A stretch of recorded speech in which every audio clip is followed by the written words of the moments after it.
ప్రార్థించుకుందాము. మా పరమ తండ్రి, మమ్మల్ని ఎంతగానో ప్రేమించుతూ అనుదినము మమ్మల్ని పోషిస్తూ నీ వాక్యంలో మమ్మల్ని నడిపిస్తూ మమ్మల్ని ఇంతవరకు నడిపించిన విధానం బట్టి వందనాలయ్యా. ఈ యొక్క సాయంకాలం మరొకసారి నీ యొక్క వాక్యం వింటందుకు మేము సిద్ధమై ఉండగా మా అందరితో మాట్లాడండి, మమ్మల్ని హెచ్చరించండి, బలపరచండి. ఈ యొక్క సమయం మాకందరికీ ఆస్వాదకరంగా ఉండులాగున మా మధ్యలో ఉండి మీరే మాతో మాట్లాడమని యేసునామములో అడుగుతున్నాం పరమ తండ్రి, ఆమేన్.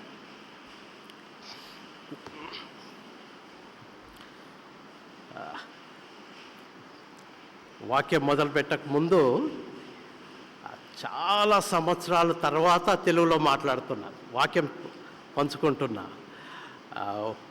చెప్పాలంటే ఒక 30 సంవత్సరాల తర్వాత తెలుగులో వాక్యం చెప్తున్నా. తెలుగు వస్తుంది కానీ వాక్యము తెలుగులో చెప్పలేదు. ఎందుకంటే నా సేవ చాలా మటుకు కర్ణాటక స్టేట్లో జరిగేది కాబట్టి కన్నడ వారి మధ్య ఎక్కువ సేవ చేశాను. కన్నడ వారి మధ్య చేయటం వల్ల చాలా మటుకు ఇంగ్లీషు కన్నడలో సేవ చేశాను. తెలుగు అనేది కొద్దిగా వెళ్ళిపోయేది. చాలా తప్పులు చేయొచ్చు, నేను మన్నించండి. పాస్టర్ గారు వాక్యం చెప్పమన్నప్పుడు తెలుగులో చెప్పాలా వద్దని ఆలోచించాను. ఏదో ఒక టైంలో మొదలు పెట్టాలి తెలుగులో చెప్పటము. కాబట్టి అనుకున్న ఇది మంచి అవకాశము, తెలుగులో మొదలు పెట్టాలి అనుకొని దీనికి నేను అంగీకరించి మొదలుపెట్టాను. బైబిల్ కూడా ఇంగ్లీష్ బైబిల్ తెలుగు చదవడానికి సరిగా రాదు, చాలా తప్పులు చదువుతాను. ఇంగ్లీష్ బైబిల్తోటే ఉన్నాను. కొంచెము తెలుగులో ఏదైనా వచనాలు చెప్పినప్పుడు చదివి సహాయం చేయండి.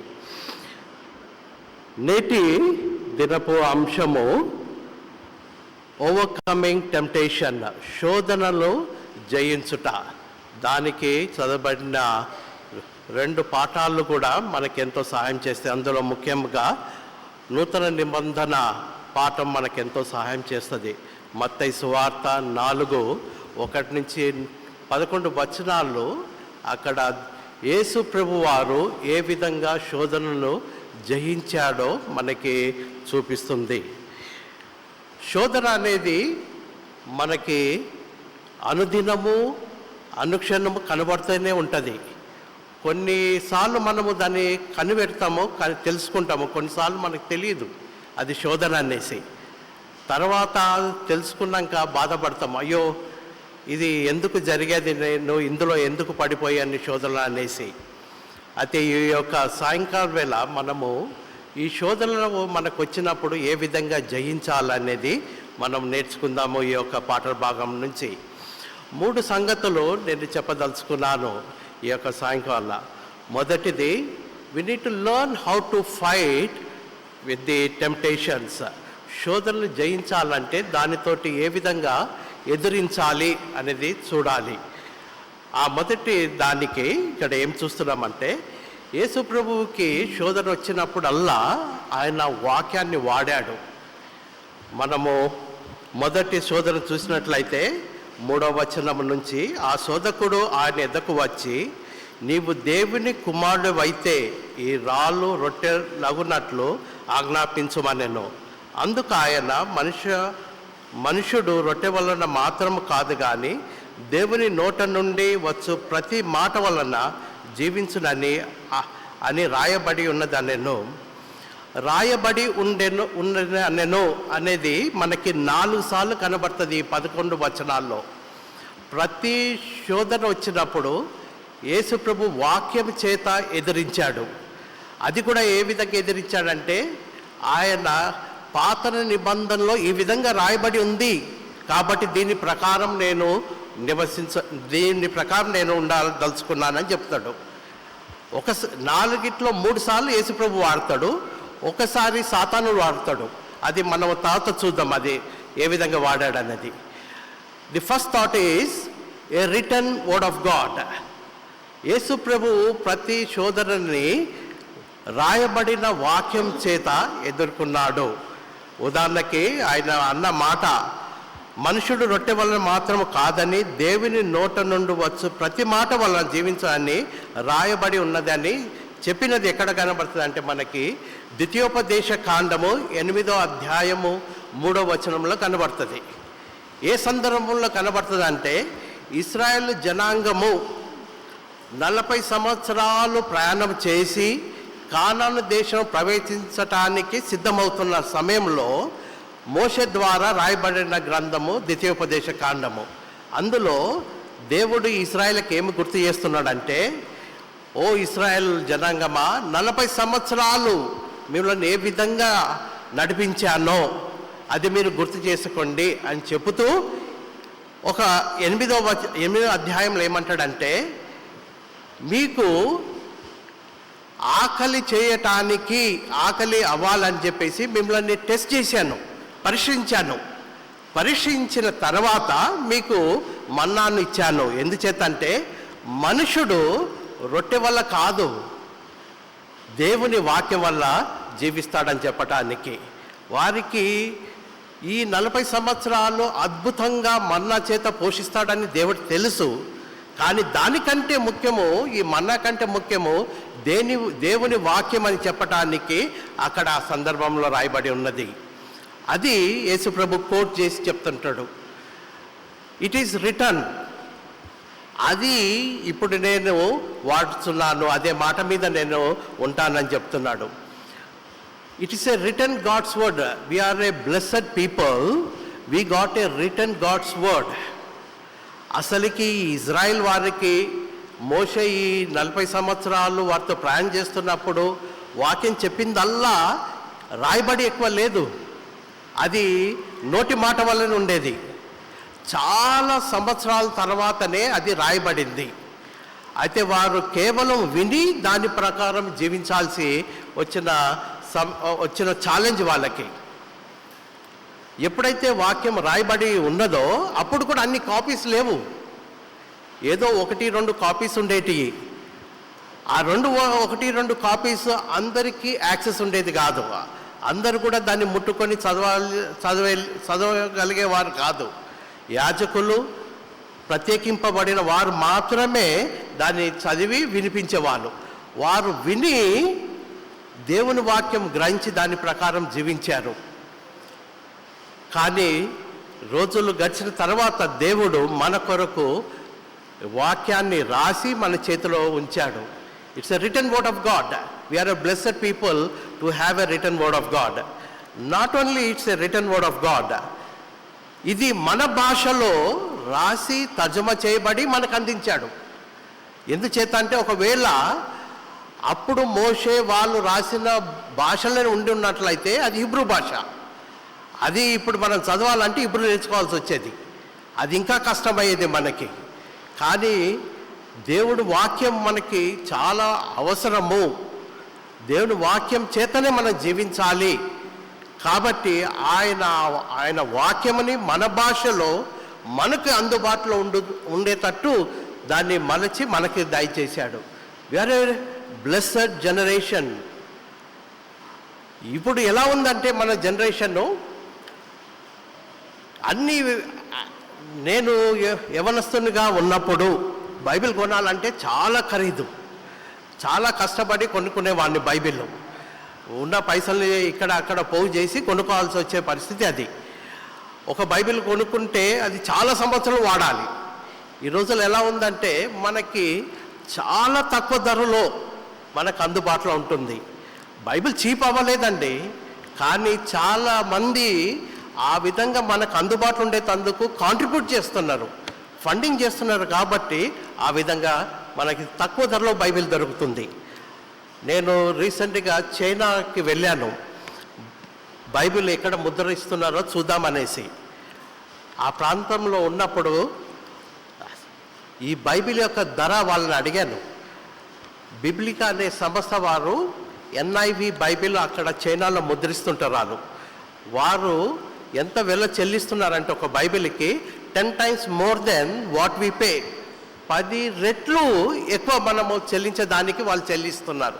అంటే దాని అర్థం ఏంటిదంటే 9 రెట్లు వేరే వారు చెల్లించారు మన దగ్గర ఉన్న బైబిల్. ఎందుకు అలా చేశారు?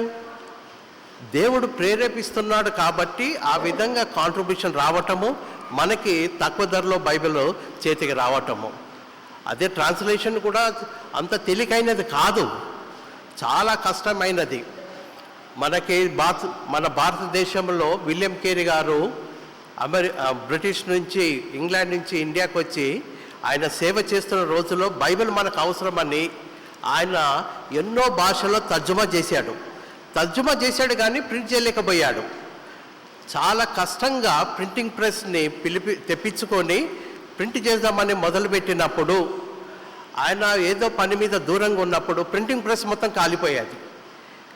కాలిపోవటమే కాకుండా ప్రింటింగ్ ప్రెస్ ఆయన తర్జుమా చేసిన ప్రతి కాగితం కూడా కాలిపోయేది. ఎన్నో సంవత్సరాలు ఆయన రాసి అక్కడ భద్రంగా పెట్టిందంతా కాలిపోయేది.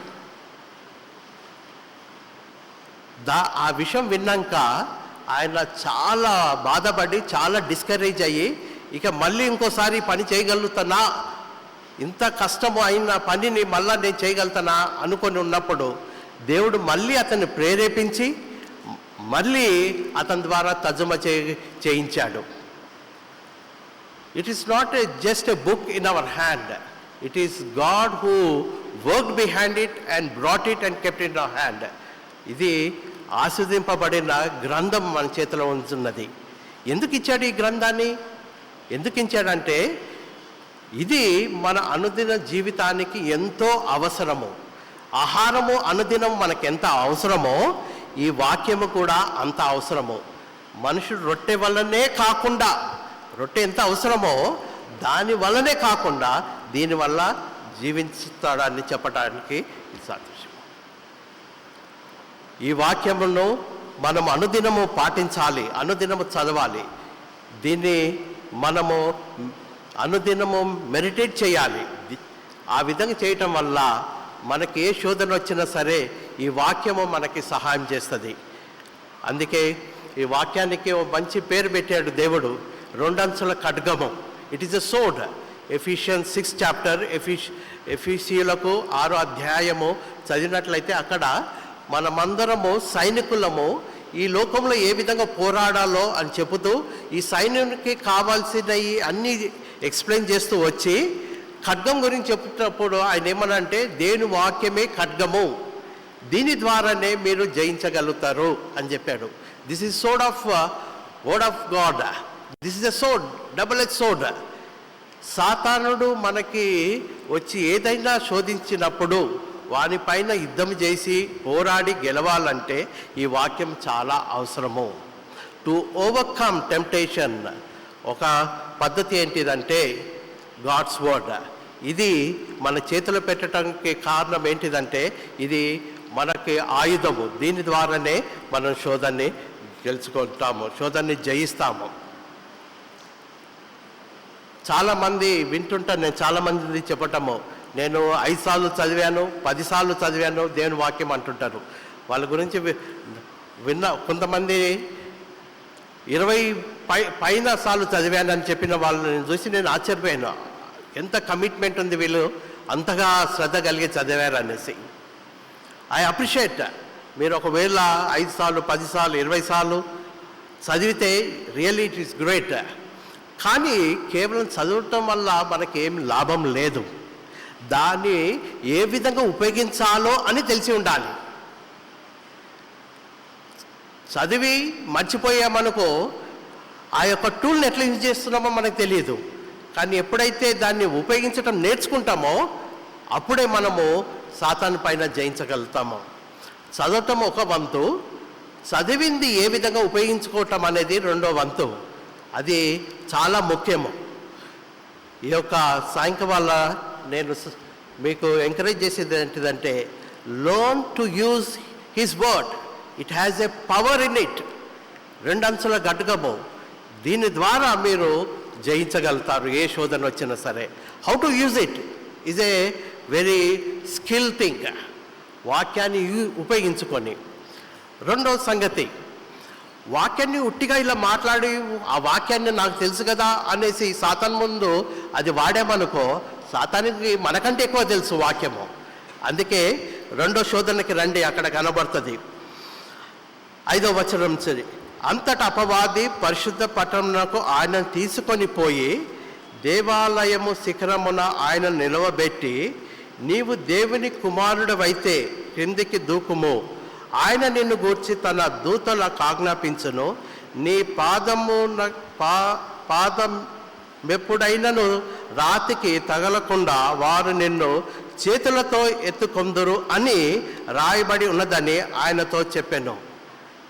మొదటి శోధన వచ్చినప్పుడు యేసు ప్రభు డ్యూట్రానమీ 8వ అధ్యాయం వాడి చెప్పాడు, మనుషుడు రొట్టె వల్ల కాదు, రొట్టె వల్ల మాత్రమే కాదు, దేవుని వాక్యము వల్లనే జీవిస్తాడు. కాబట్టి రొట్టె కొరకు నేను ఎదురు చూడాల్సిన అవసరం లేదు, దాన్ని మార్చాల్సిన అవసరం లేదు, ఆయన వాక్యం నాకు చాలా అవసరం అని చెప్పినప్పుడు సాతానుడు యేసు ప్రభుని ఎత్తైన దేవుని మందిరం పైకి తీసుకెళ్ళి ఇక్కడి నుంచి దూకు అని చెప్తాడు. చెప్పి ఆయన కీర్తనలు 91వ అధ్యాయము 11వ వచనము 12వ వచనం వాడి చూపిస్తాడు. అక్కడ ఇలా రాసి ఉంది కదా, నువ్వు అక్కడి నుంచి దూకినప్పుడు ఆయన దూతలకు ఆజ్ఞాపించి నిన్ను కాపాడుతాడని.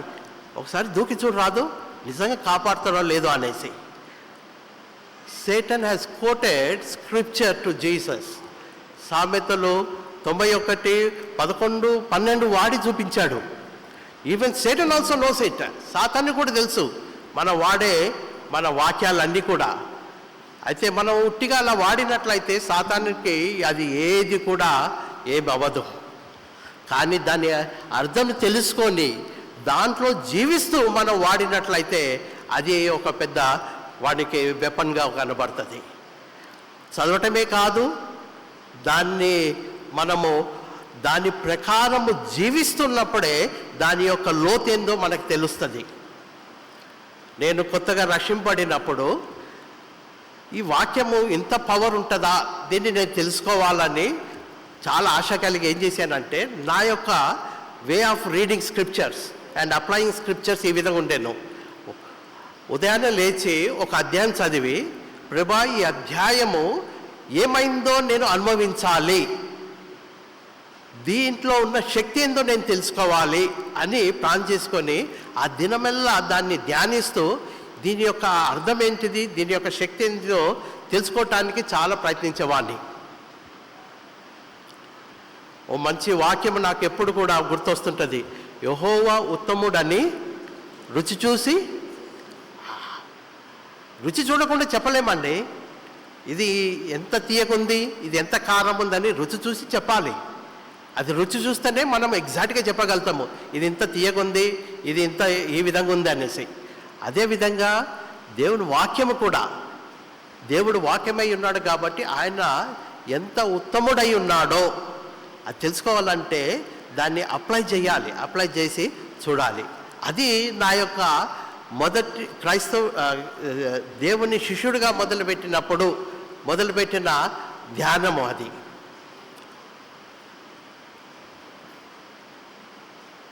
ఒక వచనము, ఒక ఉదాహరణ చదివాను, మీరు పక్షుల కంటే శ్రేష్ఠులు కాదా, పక్షులను పోషించినప్పుడు మిమ్మల్ని పోషించనా, you are precious than birds, if I'm feeding the birds I will feed you అనే వాక్యం చదివినప్పుడు నిజమా, దేవా నిజంగా పక్షుల కంటే నేను శ్రేష్ఠునైనప్పుడు ఆ పక్షుల్ని చాలా విచిత్రంగా పోషిస్తావు, అవి ఎప్పుడు కూడా కోయవు, అవి ఎప్పుడు కూడా పొయ్యి పెట్టి వండుకోవు, అవి ఎప్పుడు కూడా కూర్చొని విచారించవు ఇవాళ ఏంటిది, ఇవాళ ఏ కూరగాయలు తీసుకురావాలి, ఏమి వండుకోవాలి అని ఎప్పుడు కూడా ఆలోచించవు. కానీ వాటిని పోషిస్తున్నాము. వాటికంటే నేను శ్రేష్ఠుని అయితే నాకు ఈ దినంలో ఏ విధంగా పోషిస్తావో నేను అనుకొని డిసైడ్ చేసుకున్నాను. సిటీకి వెళ్తాను, ఈ దినమున జోబులో ₹1 పెట్టుకోకుండా వెళ్తాను, బస్సుకి టికెట్ ఎంతనో అంతే పెట్టుకొని వెళ్తాను. ఈ మధ్యాహ్నం భోజనము ఏ విధంగా సాయం చేస్తాడో దేవుడు నేను చూడాలని వెళ్ళాను.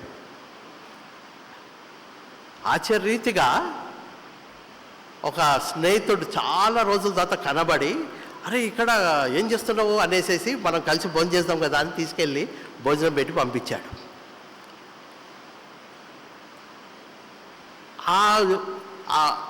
Early days of my Christian walk ఆ విధంగా చిన్న దాంట్లో ఆయన ఎంత ఉత్తముడో రుచి చూసినప్పుడు ఆయన కొరకు నేను జీవించాలని నిర్ణయించుకున్నాను. ఏ విధంగా నిర్ణయించుకున్నానంటే, నా ఎడ్యుకేషన్ అయిపోయిన తర్వాత సేవ చేయాలని అనుకున్నాను. సేవ చేసుకోవాలనుకున్నప్పుడు ఎందుకో ఈ యూత్ విత్ ఎ మిషన్ పైన నాకు ఆశ కలిగేది సేవ చేయాలని. ఒక రీజన్ ఏంటిదంటే, ఈ youth with a mission international organization. It is one of the largest mission organization in the world. We have branches every part of the world. ఈ సంస్థ యొక్క విచిత్రం ఏంటిదంటే, ఈ సంస్థలలో ఉద్యోగం చేయాలంటే వాళ్ళు జీతం ఇవ్వరు, నేను జీతం ఇచ్చి ఉద్యోగం చేయాలి. ఇది అసలైన సేవ అనుకున్నా. డబ్బు కొరకు ఉద్యోగం చేస్తే దాని మీద నేను డిపెండ్ అవుతా. నేనే ఇచ్చి సేవ చేయాలంటే ఇది నిజమైనది, దీంట్లో చేయాలి. అప్పుడు నాకు తెలుస్తుంది దేవుడు నన్ను ఎలా పోషిస్తాడు.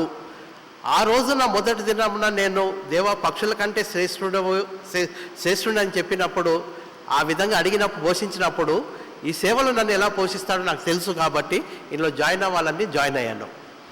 30 సంవత్సరాలు సేవ చేశానండి. ఈ యొక్క ఆర్గనైజేషన్కి శాలరీ ఇచ్చుకుంటూ నేను సేవ చేశాను. దేవుడు 30 సంవత్సరాలు ఏ కొదువు లేకుండా పోషించాడు. ఇది ఎందుకు చెప్పగలిగాను? ఆ వాక్యాన్ని నేను అనుభవించాను కాబట్టి ఈ సేవలో ఉన్నాను. ఇప్పుడు కూడా ఈ సేవలో ఉంటున్నాను. నేను శాలరీ ఇచ్చి అంటే అక్కడ కాంట్రిబ్యూట్ చేస్తూ నేను సేవ చేస్తుంటాను. దేవుడు ఉత్తముడని రుచి చూశాను. ఆయన వాక్యము చాలా శక్తివంతుడు అనేసి నేను రుచి చూశాను కాబట్టి నేను జీవించగలిగాను.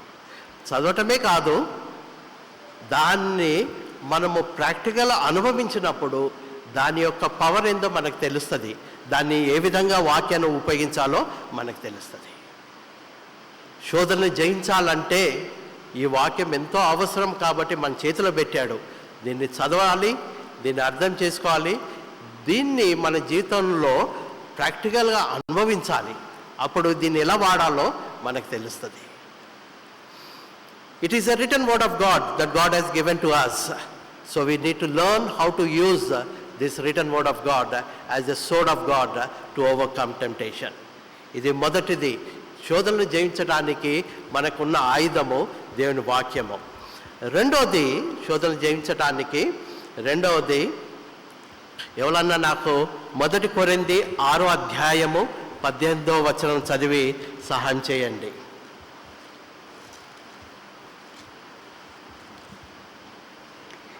జారత్వమునకు దూరముగా పారిపోవుడి. మనుషుడు చేయు ప్రతి పాపమును దేహమునకు వెలుపల ఉన్నది గాని జారత్వము చేయువాడు తన సొంత శరీరముకు హానికరముగా పాపం చేయుచున్నాడు. చాలు. Flea from the sin, flea from the temptation అని కొన్ని ట్రాన్స్లేషన్లు ఉందండి. ఫ్లీ అంటే పారిపోండి, శోధన నుంచి పారిపోండి. మొదటి పద్ధతి శోధనని జయించటానికి దేవుడిచ్చిన వాక్యము. రెండోది, దేవుడు మనకిచ్చే సలహా ఏంటిదంటే, కొన్ని శోధనలు మనకి అవి హానికరము కాబట్టి దాని నుంచి పారిపోవటమే మేలు. Learn to run from the temptations. ఇది మనకి ఎక్కడ కనబడుతుంది అంటే జెనసిస్ 39 చాప్టర్లో కనబడుతుంది. 39వ అధ్యాయంలో యోసేపు కథ. యోసేపు పోతిఫర్ దగ్గర పనిచేస్తున్నప్పుడు పోతిఫర్ భార్య ఇతని పైన కన్నేసి ఉంటుంది. ఇతన్ని పాపం చేయమని అన్నప్పుడు ఈ యొక్క సమయంలో అతను ఏం చేస్తాడంటే, యోసేపు అక్కడి నుంచి పారిపోతాడు. ఏ విధంగా పారిపోతాడంటే, ఇతన్ని బట్టలు పట్టుకుంటే ఆ బట్టలు విప్పుకొని పారిపోతాడు. ఈ బట్టలు లేకపోయినా పర్వాలేదు, కానీ నేను ఈ శోధన నుంచి పారిపోవటము ముఖ్యము. కొన్నిసార్లు మనము శోధనల నుంచి దూరంగా ఉండటమే మేలు, పారిపోవటమే మేలు. అన్ని శోధనల్ని మనము ఎదుర్కొనలేము. కొన్ని శోధనలు చాలా భయంకరమైనవి ఉంటాయి. వాటి విషయంలో మనము నేర్చుకోవాల్సింది ఏంటిదంటే దూరంగా పారిపోవటమే మేలు.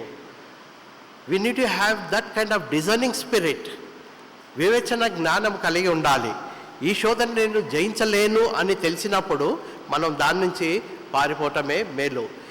ఫ్లీ ఫ్రమ్ టెంప్టేషన్ అనేది మీరు బైబిల్లో చాలాసార్లు కనబడుతుంది. ఈ మాట శోధన నుంచి దూరంగా వెళ్ళిపోండి అనేది చాలాసార్లు కనబడుతుంది. మీరు ఈసారి చదివినప్పుడు వాక్యం ఇది వచ్చినప్పుడు మీరు గమనించవచ్చు. ఫ్లీయింగ్ ఫ్రమ్, పారిపోకపోతే మనం ఎంత ఆత్మీయంగా బలంగా ఉన్నా సరే పడిపోయటానికి ఛాన్సెస్ ఉంటుంది. దానికి ఉదాహరణ ఏంటిదంటే దావీదు మహారాజు యుద్ధ సమయంలో ఆయన బేడ గది పైన ఉన్నప్పుడు బెత్షెబా స్నానం చేస్తున్నప్పుడు చూసి ఆయన అక్కడే నిలబడ్డాడు. అంతటి దేవుని హృదయానుసారుడు అని బిరుదు ఆయనకి, గాడ్స్ ఓన్ హార్ట్ అని. అంటే ఆయన ఆత్మీయంగా అంత బలమైన వాడు, కానీ ఆ శోధన అతన్ని పడేసేది. అంతగా బలంగా జీవించిన వ్యక్తి పారిపోకపోవటం వల్ల ఆ శోధనలో పడిపోయాడు. మన యొక్క శక్తి ఒక్కోసారి సరిపోదు, మనకున్న ఆత్మీయ జీవితం ఒక్కోసారి పోరాటానికి సరిపోకపోయినప్పుడు బెస్ట్ సొల్యూషన్ ఏంటిదంటే దాని నుంచి పారిపోవటమే మేలు. అది మనకి రెండవ మార్గంగా చూపిస్తుంది, హౌ టు ఓవర్కమ్ టెంప్టేషన్. చివరిది మూడవది మనము మత్తయి సువార్త 26వ అధ్యాయము 41వ వచనం చూసినట్లయితే అక్కడ మనకి ఏ విధంగా శోధనని జయించాలో కనబడుతుంది. ఎవరన్నా చదివి వినిపించండి.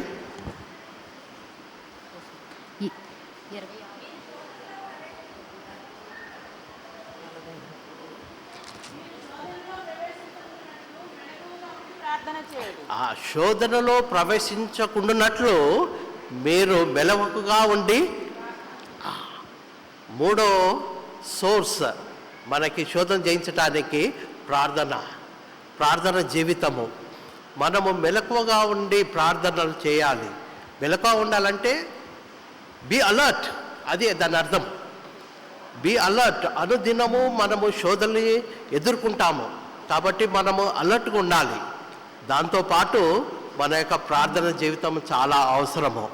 ప్రార్థన అనేది మనకి అదొక సోర్స్, అదొక పవర్. అది మనకి ఆ ప్రార్థన జీవితంలో ఉన్నట్లయితే మనము జయించగలుగుతాము. నేను పండిత రామాబాయ్ అనే సేవకురాలి మిషన్ కాంపౌండ్ చూడటానికి వెళ్ళాను. ఇది ఎక్కడ ఉంటుందంటే పూనా దగ్గర ఖేడ్గావ్ అనే ప్రాంతంలో ఉంటుంది. ఆమె గురించి చాలా చదివాను. మనకి ఇండిపెండెన్స్ రాకముందు ఆమె మన భారతదేశంలో చాలా గొప్ప సేవ చేసేది. చాలా ఫారెన్ మిషనరీస్ గురించి విన్నాను. ఎప్పుడైతే ఈమె గురించి విన్నానో ఆశ్చర్యం వేసేది. అరే, మన ఇండియాలో కూడా మన భారతీయులు సేవకులుగా చాలా గొప్ప సేవ చేసిన వాళ్ళు ఉన్నారు కాబట్టి ఈమె గురించి ఇంకా తెలుసుకోవాలనేసి ఆమె మిషన్ కాంపౌండ్కి వెళ్ళాను. అక్కడ ఒక అతను తీసుకెళ్ళి అన్నీ చూపిస్తున్నారు. ఆమె చేసిన సేవ అంతా కూడా చూపిస్తూ ఆమె పర్సనల్ రూమ్కి తీసుకెళ్ళారు. పర్సనల్ రూమ్లో ఒక టేబుల్, చిన్న కుర్చీ, ఒక ఎంటీ ప్లేస్ ఉంది. ఆ ఎంటీ ప్లేస్ని చాలా సీక్రెట్గా చూస్తున్నారు, చాలా పరిశుద్ధంగా చూస్తున్నారు. ఆ టేబుల్ అర్థమైంది, టేబుల్ పైన ఆమె చదువుకున్న బైబిల్ ఉంది. ఆమె అనుదినము అది చదువుకుంటుందని తెలిసేది.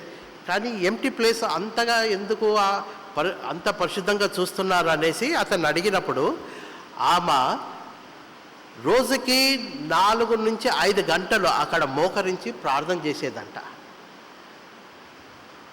ఆ ప్రార్థన చేసే స్థలము ఏమయ్యేదంటే ఆమె ప్రతిదినం మోకరించి ప్రార్థన చేస్తుంది కాబట్టి ఎక్కడైతే మోకరిస్తుందో అక్కడ 2 గుంటలు పడ్డాయి. ఆ గుంటలు చూపించటానికి దాన్ని కొంచెము సీక్రెట్గా పెట్టారు. Many battles are won on knees. యుద్ధాలన్నీ కూడా, ఆత్మీయ యుద్ధాలన్నీ కూడా మోకాల మీద జయించారు. ప్రతిదీ కూడా మోకాల మీద ఉండి జయించారు. కాబట్టి there is a power in prayer. ప్రార్థన జీవితము మనకు ఉన్నట్లయితే మనకి అది ఒక ఆయుధము. మనము శోధనలు వచ్చినప్పుడు జయించగలుగుతాము.